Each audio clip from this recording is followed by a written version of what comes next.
এটা তো মানে পুরাটাই তাদের কেয়ারে থাকার কথা, পুরাটাই কেয়ার নাই, এটা বোঝা গেল।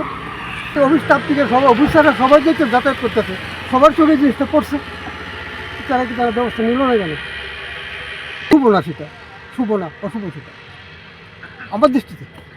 সেটা সঙ্গে সঙ্গে প্রতিকার করা উচিত। সেক্রেটারিয়েট বিল্ডিং, এটি হলো মানে new capital complex secretariat building. Officer is অফিসাররা সবাই দেখেনি চলাফেরা করে, মন্ত্রী আসা যাওয়া করছে, সব দেখেনি, একটি রাস্তা। আর সাধারণ নাগরিকরা তো আসতেছে, আমি তো সাধারণ নাগরিক হিসেবে আসছিলাম রেভিনিউ ডিপার্টমেন্টে। ঠিক আছে, ধন্যবাদ।